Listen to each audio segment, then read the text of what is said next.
tous, merci de nous rejoindre sur TV Sud pour votre journal local de l'Hérault et du Gard. Dans les titres aujourd'hui, 12 maires réunis pour défendre la ligne à grande vitesse entre Marseille et l'Espagne.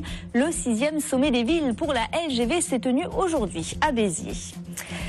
Le Gard a engagé une quinzaine de chantiers de construction et de rénovation des établissements scolaires. Exemple aujourd'hui à Nîmes au collège des Oliviers. Et puis c'est le premier manchot né à Mare Nostrum qui a plongé il y a peu dans le grand bassin de l'aquarium de Montpellier. Aujourd'hui plusieurs poissons l'ont rejoint. Les premières images à la fin de ce journal. La ligne à grande vitesse entre Marseille et Barcelone défendue par les maires français et espagnols. Ils étaient une douzaine réunis aujourd'hui au Palais des Congrès de Béziers pour appuyer une nouvelle fois le projet de cette liaison ferroviaire alors que le financement de certains tronçons de la future LGV est remis en question par le gouvernement français et l'Union européenne. Les détails avec Natalia Martinez et Alice Alali. Depuis 2008, les villes du couloir méditerranéen se rassemblent pour demander la construction d'une ligne grande vitesse reliant le sud de la France au nord-est de l'Espagne. Ici, on pense que l'Union européenne ne fait que repousser la réalisation du projet. Maintenant que les 12 villes sont finalement unies, le poids et la considération sont plus fortes à Bruxelles et au sein des gouvernements franco-espagnols. Rien ne serait pire que nous soyons divisés.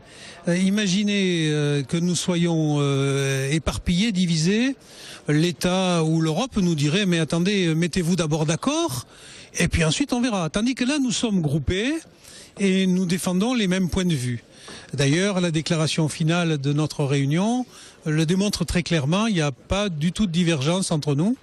Ce qui fait que nos dossiers, forcément, sont recevables et que nous allons mettre le paquet pour pouvoir défendre et faire le lobbying nécessaire. Aujourd'hui, les 150 km des lignes séparant Montpellier et Perpignan sont la priorité pour rendre réalisable ces projets d'envergure. C'est un tronçon absolument prioritaire qui ouvre la voie entre l'Espagne, l'Espagne, la France, l'Allemagne, la Suisse. Enfin, c'est énorme sur le plan de l'Europe. Si on ne continue pas à mettre la pression, ce tronçon, je ne sais pas quand est-ce qu'on l'aura. Pour ce projet ferroviaire allant de Montpellier à Barcelone, d'un coût de 245 milliards d'euros, l'objectif de chaque maire est d'obtenir le budget le plus large possible auprès de la France, l'Espagne et l'Union européenne. Faire du lobby pour que les gouvernements de l'Espagne, de la France, ils sont convaincus que ça c'est très important et aussi pour faire des lobbies au niveau de Bruxelles, de l'Europe, pour développer cet réseau. Aujourd'hui, une déclaration commune a été signée. Ces 12 villes attendent un retour du Parlement européen avant le prochain sommet qui se tiendra à Gérone en 2014. Le géant de l'informatique dégraisse. IBM a annoncé hier la suppression de 1200 à 1400 postes d'ici 2015 en France. À Montpellier, 850 personnes travaillent actuellement sur le site du millénaire.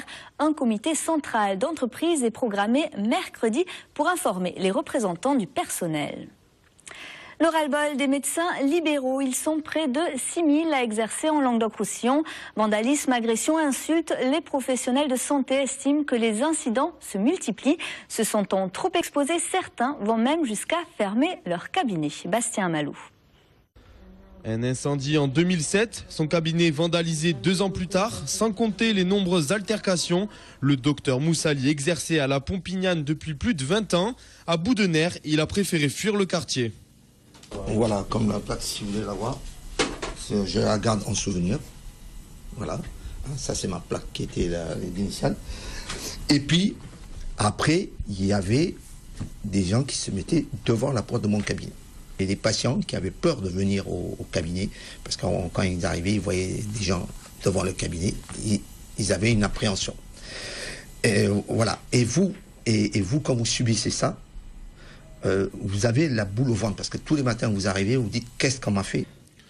Pour lutter contre ces situations, l'Union régionale des professionnels de la santé agit. Même si c'est encore à structurer, il propose des solutions. Une application sur smartphone, un accompagnement physique, un numéro d'accès de secours ou encore de la vidéosurveillance dans les cabinets. Autant de mesures qui rassureraient, mais l'URPS compte sur l'appui de l'État. avec les services de gendarmerie, les services de police, mais également des représentants des collectivités locales et des professionnels de santé dans leur ensemble, médecins, mais éventuellement infirmiers libéraux, kinésithérapeutes, etc. Bref, tous ces professionnels de santé qui agissent au domicile des patients de façon à sécuriser leur activité, parce que c'est trop important pour la population. Sinon, ils vont avoir des problèmes d'accès aux soins, et sinon, nous allons avoir un désengagement de l'ensemble des professionnels de santé. Des déserts médicaux qui s'amplifient dans ces zones défavorisées, un phénomène paradoxal dans un pays où le système socio-médical est une référence. Un coup de jeune pour les collèges du Gard. Le département poursuit ses travaux de construction et de rénovation des établissements. En tout, 15 chantiers sont en cours en 2013 pour un investissement total de 31 millions d'euros. À Nîmes, par exemple, le collège des Oliviers a été reconstruit à partir de l'existant. Visite guidée avec Olivier Michel. Sans interrompre les cours, il aura fallu 4 ans de chantier pour rénover le collège des Oliviers. Une rénovation qui s'est faite autour de l'ancien. Près de la moitié de cet établissement, qui date de 1971, a été conservé et repensé. On a donc ce que vous voyez, donc des couleurs à chaque étage et pour offrir des espaces un petit peu variés où ils se repèrent facilement. De la lumière, maximum de lumière et de lien avec l'extérieur, avec beaucoup de soleil et puis d'envie de tourner dans un bâtiment coloré. C'est ce qu'on voulait offrir à une jeunesse qui aurait envie d'étudier peut-être.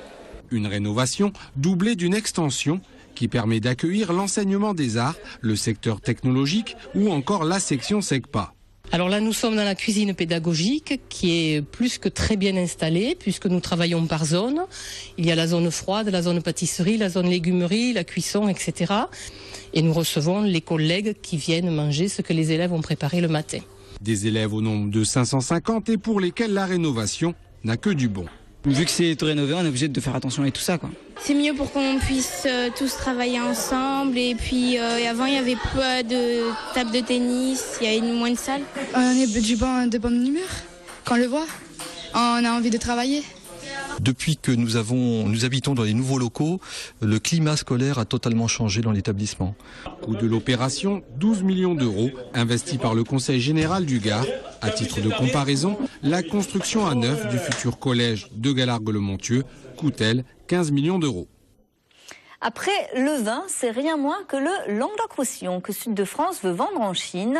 Si la promotion de la destination touristique par les moyens traditionnels bat déjà son plein aujourd'hui, c'est par la littérature que le Conseil régional souhaite faire passer le message.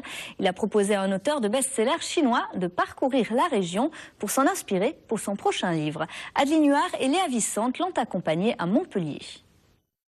Méconnu en France, Guo Jingming, écrivain de 29 ans, est une véritable star en Chine. Déjà auteur de plusieurs best-sellers, il a passé 9 jours en Languedoc-Roussillon avec son équipe dans le but d'écrire un récit de voyage.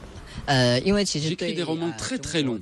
Jusqu'à maintenant, j'ai sorti déjà 7 livres. La plupart racontent la vie quotidienne des jeunes dans leurs études et leurs amours. Par rapport à Milan ou Paris, depuis longtemps, on dit que le sud de la France est une région complètement différente, surtout pour sa gastronomie, son vin et aussi pour son art de vivre. C'est pourquoi la plupart des jeunes Chinois sont très curieux de connaître ce sud de la France. Le rythme de vie y est tellement relaxant. Quoi de mieux qu'un livre pour promouvoir le tourisme de la région ? Grâce à ce voyage financé par le Conseil régional, Guo Jingming a pu découvrir la culture, l'histoire et la gastronomie locale. On a eu cette idée, qui est une idée extrêmement originale, qui est de retenir M. Guo, qui est aujourd'hui un véritable phénomène culturel dans son propre pays. C'est quelqu'un qui a écrit l'année dernière un guide sur l'Angleterre, lequel guide s'est immédiatement vendu à 32 millions d'exemplaires. Et donc on essaie de refaire cette opération sur Languedoc-Roussillon Sud de France en l'invitant aujourd'hui et en lui demandant d'écrire un ouvrage sur Sud de France. Guo Jingming représente la nouvelle génération chinoise. À la tête d'un véritable empire, il développe sa propre vision de la vie et s'émancipe de tous les codes en voyageant autrement. Un mot de sport à présent avec les rugbyman montpelliérains qui affrontent Bayonne demain. Une victoire les rapprocherait un peu plus d'un barrage à domicile. L'enjeu est de taille, mais l'adversaire aussi. Les Ciels et Blancs n'ont perdu aucun match de phase retour à domicile. Un aviron assuré de son maintien qui jouera donc libéré. Au Macher, on espère bien entendu éviter le faux pas. Écoutez. Rien n'est jamais joué et là on a la possibilité déjà de se qualifier. Et on est encore dans la course pour recevoir un quart de finale, mais je pense qu'il ne faut pas mélanger les deux. D'abord, se qualifier en premier parce que c'est l'objectif prioritaire du club et pour nous les joueurs.